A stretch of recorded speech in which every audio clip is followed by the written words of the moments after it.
SS public convent school Jangipur के online class में आप सभी का स्वागत है। Class 10th subject biology. Biology में आज हम लोग परिवहन के संबंध में जानकारी लेंगे। परिवहन क्या होता है, ट्रांसपोर्ट। देखिए, जीव के शरीर में भोजन और ऑक्सीजन सभी कोशिकाओं तक पहुंचती रहे और कोशिकाओं में बने अपशिष्ट पदार्थ विशेष अंगों तक लाया जा सके, जहां से उनको शरीर से बाहर निकाला जा सके। इसको ले जाने और ले आने के लिए जो सिस्टम होता है उसको परिवहन तंत्र कहते हैं, सर्कुलेटरी सिस्टम। सर्कुलेटरी सिस्टम होता है परिवहन तंत्र, उसको कहते हैं। इसके माध्यम से भोजन आमाशय और छोटी आंत में पचाया जाता है। पचाकर उस भोजन का छोटी आंत द्वारा अवशोषण किया जाता है। अवशोषित भोजन को कोशिकाओं में पहुंचाया जाता है, उसके जीवद्रव्य में मिलाया जाता है। उसी तरह से वायुमंडल से ली गई ऑक्सीजन ब्लड में मिलकर विभिन्न कोशिकाओं तक जाती है। यह ऑक्सीजन जाकर उस खाद्य पदार्थ का ऑक्सीडेशन करती है, ऑक्सीकरण करती है, जिससे कुछ व्यर्थ पदार्थ भी उसके साथ साथ, जैसे ऊर्जा उससे निकाली जाती है, ऊर्जा निकाली जाती है। इसके अलावा कुछ व्यर्थ पदार्थ भी बनते हैं, जैसे कार्बन डाइऑक्साइड, अमोनिया, यह कुछ वेस्ट पदार्थ बनते हैं, जिनको फिर रुधिर के माध्यम से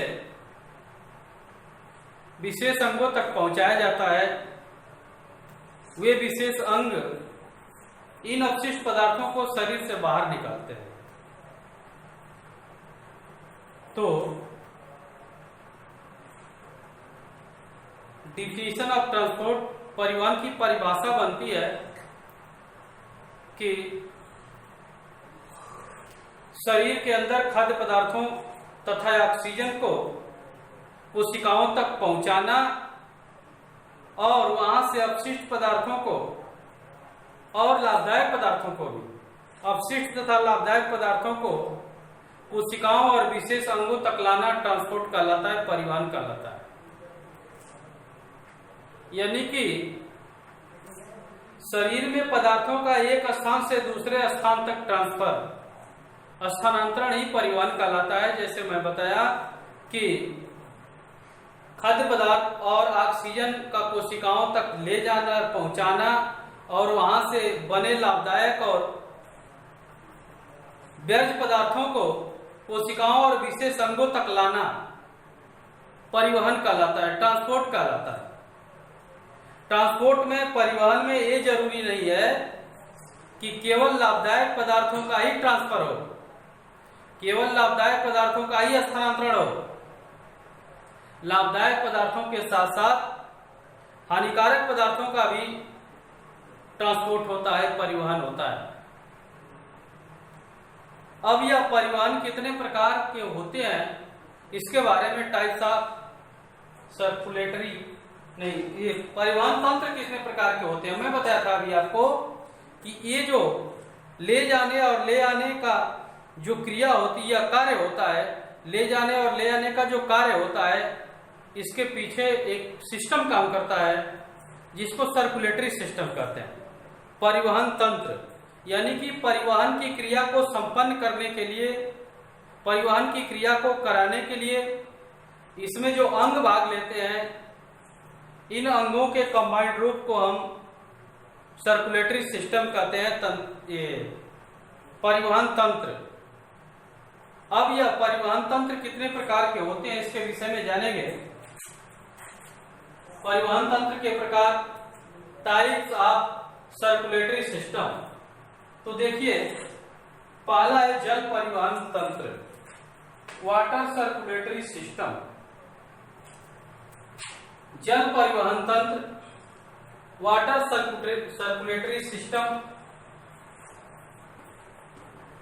वाटर सर्कुलेटरी सिस्टम, इसमें क्या होता है कि ये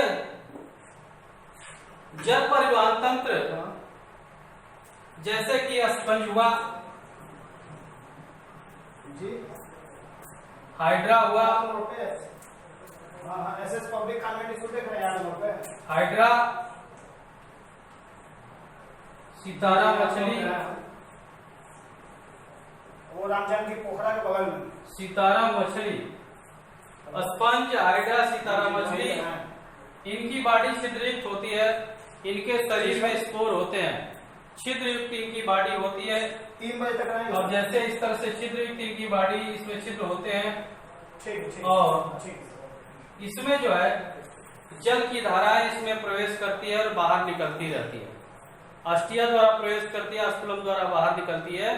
तो जल इनके शरीर के आर पार आता जाता रहता है, आर पार आता जाता रहता है। इस तरह के जीवों में पाया जाता है जल परिवहन तंत्र, यानी कि इसमें परिवहन का जो माध्यम होता है जल होता है। जल के द्वारा जैसे इसके शरीर में जल प्रवेश करता है तो जल में खाद्य पदार्थ और ऑक्सीजन, खाद्य पदार्थ उसमें जल में होता है और उस ऑक्सीजन उसमें घुली होती है। इस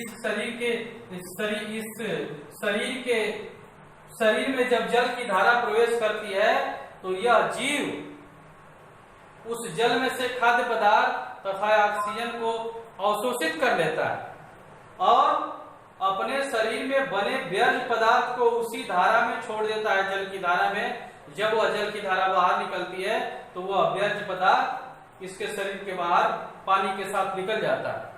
तो इन जीवों में जो परिवहन तंत्र है वह जल है, नहीं, जो माध्यम है वह जल है। ऐसे जीवों में पाए जाने वाले तंत्र को, परिवहन तंत्र को, सर्कुलेटरी सिस्टम को जल परिवहन तंत्र कहते हैं। यानी कि जल परिवहन का माध्यम है, जल के साथ खाद्य पदार्थ, ऑक्सीजन इनके शरीर में जाती है और व्यर्थ पदार्थ उससे बाहर निकलती है। तो इस तरह से ये स्पंज, हाइड्रा और सितारा मछली, इनकी बॉडी छिद्रयुक्त होती है, जिनके साथ उनमें कंटिन्यू जल की धारा जो आती जाती रहती है। तो ये इन जीवों में पाया जाता है जल परिवहन तंत्र। दूसरा देखेंगे रुधिर,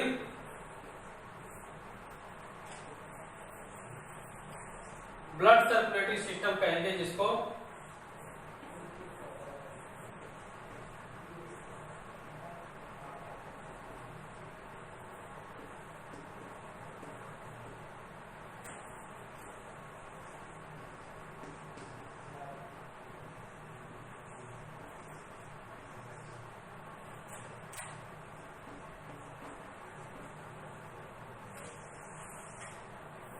ब्लड सर्कुलेटरी सिस्टम दूसरा है जिसको रुधिर परिवहन तंत्र कहेंगे।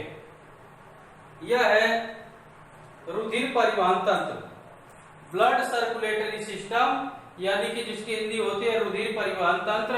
इसमें परिवहन का माध्यम रुधिर होता है, ब्लड होता है, जिसको रक्त कहते हैं।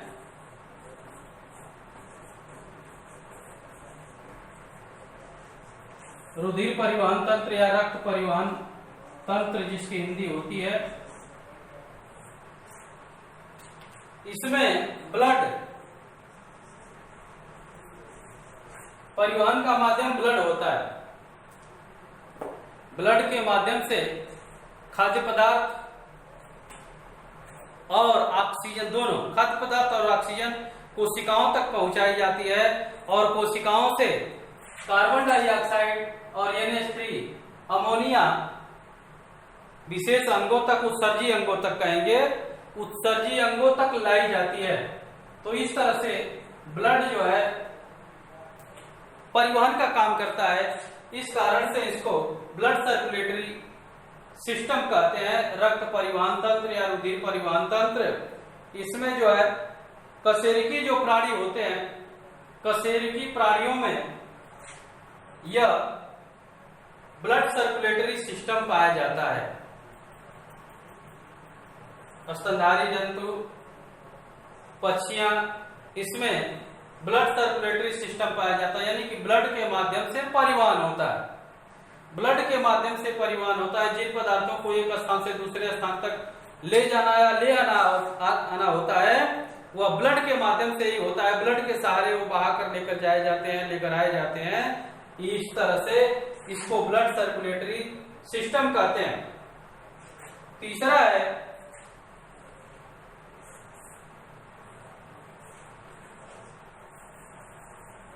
लिम्फ सर्कुलेटरी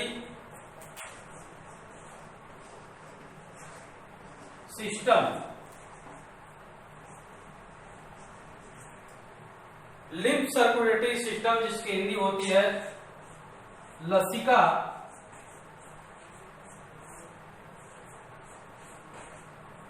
परिवहन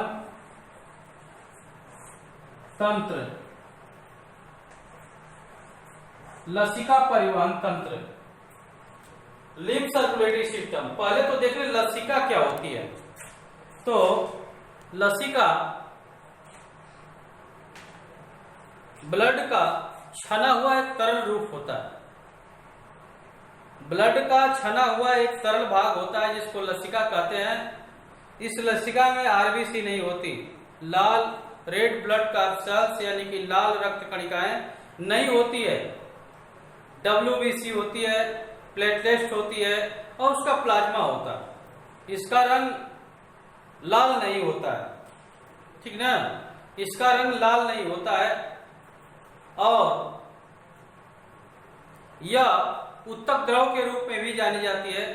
रुधिर का सीधा संपर्क उत्तकों से नहीं होता है, उत्तकों से सीधा संपर्क नहीं होता। रुधिर में से यह छन कर अलग हो जाता है भाग, इसको लसिका कहते हैं। और लसिका भी उत्तक द्रव जिसको कहते हैं, यह उत्तक द्रव यानी कोशिका के पास जब ऑक्सीजन जाती है तो उत्तक द्रव में चली जाती है और उत्तक द्वारा बहाकर उसको कोशिका के माइटोकांड्रिया तक लेकर जाया जाता है। अब वहां से जो व्यर्थ पदार्थ बनता है वह व्यर्थ पदार्थ लसिका में मिल जाता है और लसिका जो है लसिका वाहिनी में खुलती है, लसिका वाहिनियां। अब यह लसिका वाहिनी यानी कि लसिका वाहिनी में लसिका बहती है और यह लसिका वाहिनी अंत में जाकर रुधिर वाहिनी से ही मिलती है, रुधिर वाहिनी से ही मिलती है अंत में जाकर। इस तरह से लसिका जो उत्तक द्रव के रूप में है उनमें भी ऑक्सीजन को बहाकर ले जाना, कार्बन डाइऑक्साइड और अमोनिया को बहाकर ले आना, लसिकाओं द्वारा यह काम हो रहा है। इस कारण से इसको लिम्फ सर्कुलेटरी सिस्टम कहते हैं, लसिका परिवहन तंत्र। जैसे हम कशेरुकी प्राणी है, स्तनधारी हैं, हम में लसिका और रुधिर दोनों परिवहन तंत्र पाया जाता है। लसिका परिवहन तंत्र भी होता है और रुधिर परिवहन तंत्र भी होता है। हम लोगों में रुधिर वाहिनियां भी होती हैं, रुधिर सर्कुलेटरी सिस्टम भी होता है, ब्लड सर्कुलेटरी सिस्टम भी होता है और लसिका वाहिनियां भी होती हैं जिसमें लसिका बहती है। तो हम लोगों में दोनों सिस्टम होता है, ब्लड सर्कुलेटरी सिस्टम और लिम्फ सर्कुलेटरी सिस्टम, दोनों तंत्र हमारे अंदर विकसित होते हैं। लसिका मैं बता दिया कि क्या होता है। लसिका रुधिर का छना हुआ तरल रूप होता है जो जिसको उत्तक द्रव कहते हैं, उत्तकों के संपर्क में होता है। ऑक्सीजन ब्लड के माध्यम से जब जाती है तो उत्तक के पास यह इसमें की ऑक्सीजन निकलकर लसिका में मिल जाती है और वह लसिका वाहिनियों द्वारा बहाकर माइटोकांड्रिया तक लेकर जाया जाता है। वहां पे खाद्य पदार्थ का ऑक्सीडेशन होता है, वहां पे बनता है कार्बन डाइऑक्साइड अमोनिया, यह अमोनिया और कार्बन डाइऑक्साइड फिर वह बहाकर लेकर आया जाता है लसिका द्वारा, जो लसिका वाहिनी में से होकर बहती है। तो स्पष्ट हुआ कि लसिका वाहिनी भी पदार्थों का स्थानांतरण करती है, एक स्थान से दूसरे स्थान तक करती है। इस तरह से भी एक परिवहन तंत्र हुआ, जिस कारण से इसको लिम्फ सर्कुलेटरी सिस्टम कहते हैं, लसिका परिवहन तंत्र। हमने देखा परिवहन क्या होता है, उसके बाद परिवहन तंत्र के प्रकार क्या होते हैं, बताया गया कि पदार्थों को शरीर में एक स्थान से दूसरे स्थान पर ले जाना है और ले आना ट्रांसपोर्ट कहलाता है, और यह एक तंत्र के द्वारा होता है, यह एक सिस्टम के द्वारा संपन्न होता है, जिसको परिवहन तंत्र कहते हैं, सर्कुलेटरी सिस्टम कहते हैं। और यह परिवहन तंत्र 3 प्रकार का होता है। जल परिवहन तंत्र, जिसके शरीर में जल की धाराएं आती जाती है, छिद्रयुक्त प्राणी जो होते हैं उनमें जल परिवहन तंत्र होता है। ब्लड सर्कुलेटरी सिस्टम और लिम्फ सर्कुलेटरी सिस्टम, ये आपके बारे में बताया गया। आज के वीडियो में बस इतना ही, धन्यवाद। यादव मोड़ पे है sir, SS public convent school.